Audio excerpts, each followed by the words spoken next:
Definitely an honor and a privilege to be here this morning to discuss with you our football contest on Saturday with Jackson State University. Very tough opponent. In history, they've been a very physical football team, and it was no different, on Saturday night.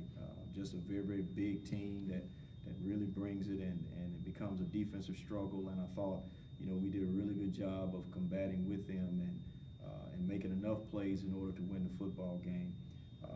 I didn't think we played well. They had a little bit to do with that, but I think a lot of it had to do with ourselves. We've been playing a lot of people, and we have a lot of guys out at this particular time, which creates a situation where a lot of mistakes can possibly happen. But what it does do is it allows us to really create a lot more depth for ourselves, so that over the long haul we can be an even better football team.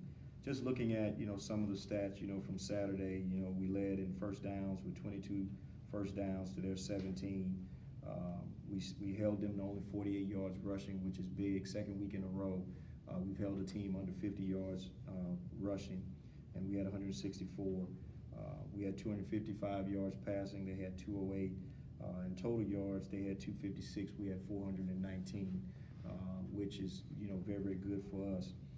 The thing that's really been impressive about our football team, I believe, is we only have one turnover in 3 games, and on Saturday we didn't have any. So that's a positive, and we were able to turn them over by getting a fumble as well.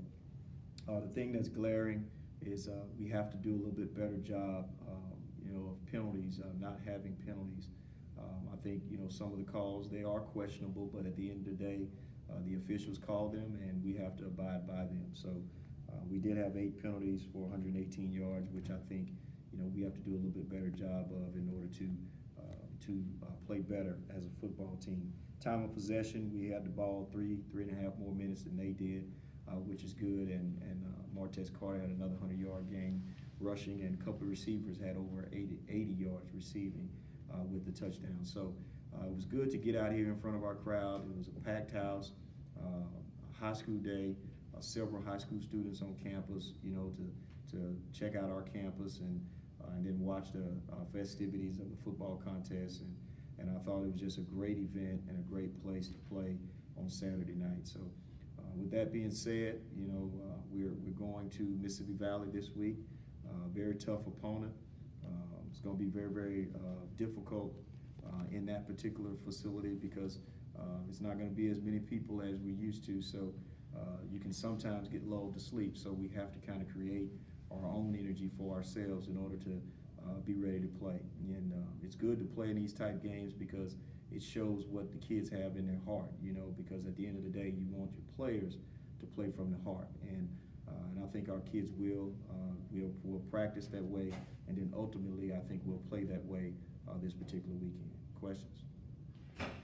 Mississippi Valley, they do have an extra week to prepare for you, but they've been outscored 127 to 10 so far, and your kids see that. Right. How do you keep them focused on an opponent like that? Well, the thing is, it's not about the opponent, and I wish we would create football schedules that just says you play at this particular time, at this particular place, and the opponent just has, a line, there, because at the end of the day, it's not about the opponent, it's about us continuing to progress.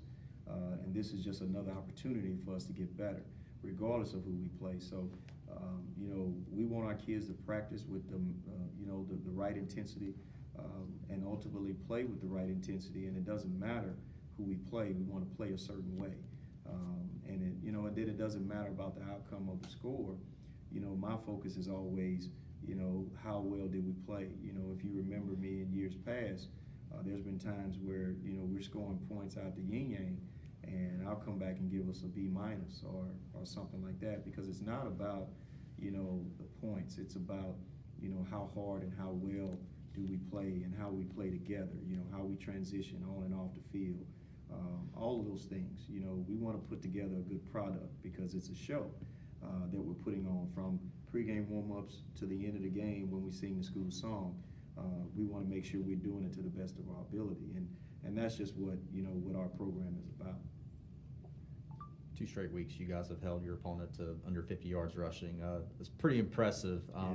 So when you've gone back and looked at the film from Saturday, those guys had a pretty mobile quarterback. I mean, Absolutely. when you put it into a little more perspective, I mean, how impressive was it for them to only have 48 yards rushing, and what can you roll over from last week to this week? Well, it's huge, and when you also look at the fact that we have several defensive players up across the defensive front that's out.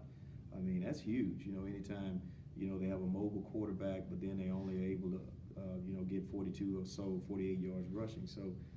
So that's big, and I think to be able to accomplish something like that in back-to-back weeks with 2 really good programs. I think a lot of times wins and losses can kind of cloud your judgment.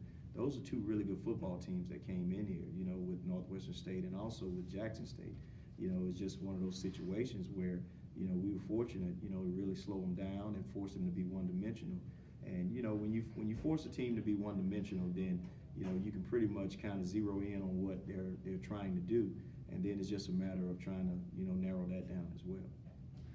When you think about Mississippi State, one of the best wide receivers to ever play the game went through there. I mean, do you ever, when you go into that stadium, just kind of look around and think that Jerry Rice used to play there? I really don't think about that, but I mean, of course, he is the greatest. He's the GOAT. And I mean, I grew up watching him, and just a stellar football player, and really an offensive machine that was way ahead of its time. They were a spread, wide open offense with no huddle back then, and it was one of those situations where no one was doing that. Everyone was still huddling, and everyone was still playing with only 2 receivers. They were playing with 4 and 5 receivers on the field, so they were way ahead of their time when it comes to what they were able to accomplish at Mississippi Valley. What do you remember as a player or even as a coach about this game, this rivalry? Looking back, what sticks in your mind? I think the thing probably more than anything else is the 400th game that Coach Robinson won. That was here in the hole, and it was against Mississippi Valley State, me playing in that particular football contest. That's one situation that sticks out in my mind. We've had some battles with them. We've played them in Chicago and Soldier Field. We've also played them here and at their place, and it's a very, very tough place to play. It's a very, very tough place to win. And our guys that have played here in past years, they understand that. So it doesn't matter how successful they have been. At the end of the day, you're the champion, and everybody wants a piece of the champion, and everyone's going to play better, when they play you, because they feel that they have to play their best in order to have a chance. So we have to make sure that we're playing our best in order to achieve the goals that we have set for ourselves. Well, Jackson State is a SWAC team. That one doesn't count in the standings. Right. SWAC play starts this week. How important is it to get off to a good start? Huge. It's big, and at the end of the day, you want to be playing your best football at this particular time of the year, and even into November as well, because championships are won in November and December. So, if you're going to play well later on in the year, you want to play well now, and what happens now affects what happens later on. So, our kids understand that. Our kids understand, what it takes to get it done. They understand that, and we have a veteran group of guys that understand what it takes. Talk about getting, talk about getting Orozco back this season, and what he brings to this team, and how valuable he is, say, in those late November games. If the game's on the line or something like that, and you need a special teams play. Just how big is getting him back? Well, you can tell from our first 3 games how important it's been to have not only Orozco back, but also Miguel Mendez, who kicks and punts as well. Anytime you have 3 young men on your roster, and one's being redshirted right now, that have the ability to kick the football the way that they do, it gives you a lot more confidence offensively that you have some points in the bag when you get across the 50-yard line and you get into across the 30-yard line. So it's huge, because it creates. If you look at what happened on Saturday and even in the Northwestern State game, it creates situations where where they have to play one more possession in order to score points. 8-point lead, can turn into an 11-point lead, and now it takes 2 possessions in order to win the football game, which makes it a lot easier to win football games. Not that it's easy, but it makes it a lot easier. And then when you have a defense that's playing, like our defense is playing, regardless of having the bodies, because we're playing with a lot of young kids, that says a lot. At the end of the day, it takes all 3 phases in order to be great and in order to be successful. And even though we didn't play well in all 3 phases, we felt, I thought we did enough in all 3 areas in order to come out with a huge victory. After 3 games, the offense obviously has improved a little bit each game. Mm-hmm. Where do you still need growth on that offense? Like, where can you get better other than just penalties? Well, I think penalties is one, because that kind of set us back a little bit. But I think what you've seen in the last week and a half is the growth of our receiver corps. A lot of people don't know this. We've been short two of our starters at receiver for the last couple of weeks, and you've seen some young guys that haven't had the opportunities in the past get out there and get the opportunities. We had 2 guys with over 80 yards receiving.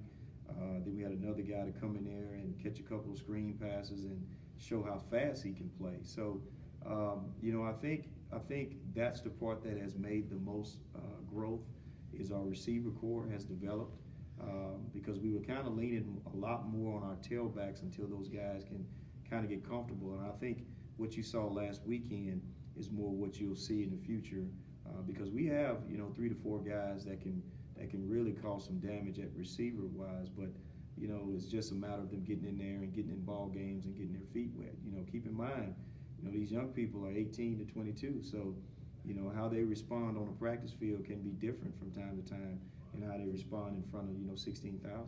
You talked about the injuries on the defensive front and also with the receivers. Are you expecting to get some of those players back this week? Yes, we are. We're expecting to get a lot of those players back here in this week and also in the next couple of weeks. At the end of the day, it's a next man up type of mentality for us.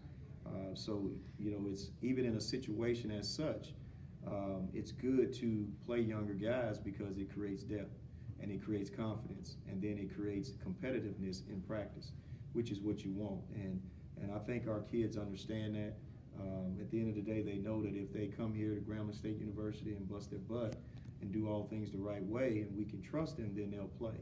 And that's what we want. We want guys who feel they can play regardless, of where they are on the depth chart if they do what they're capable of doing. Speaking of young guys, sorry. Go ahead. Speaking of young guys, what did Quentin show you this past Saturday? I think he led the team in number of receptions. I mean, yeah. It's got to be big for a young guy like that to come out and have a big game against a good opponent with a big crowd. Well, absolutely, and it's a confidence booster. He's a young man that has shown that a lot in practice. It's good that he was able to have a breakout game where he can make some plays. And I think what you'll see now is a guy that has a little bit more of a swagger now when he plays. And a number of other guys also. So that's part of it. You have to have those type of success moments in order to play better the next week and the following week. And he's been anxious to get those type of touches. And sometimes the ball finds you and sometimes it doesn't. But more times than not, if you do what you're supposed to do, the ball will find you a lot more. And towards the end of the first half there, it felt like you guys had lost the momentum. Mm-hmm. And then Martez hits that home run. Mm-hmm. Just talk about that play and how important that was. Well, it's big, and I think that speaks to the experience of some of our players that have played in big games. There's been times where we've been down in the past, and in order to change the momentum, it takes one play. So our guys understand that. They've played in a lot of big games where we've been down or we haven't had the momentum, and it only takes one play in order to snowball things going in your favor. So I've never seen a team lose without the momentum. I like to keep momentum in my back pocket as much as possible if I can. It's just one of those deals where he's a special player. We had a perfect call for what they were trying to do defensively. They blitzed 2 linebackers in the A gaps, and we had a perfect call for what they were doing, and it turned into a huge play for us.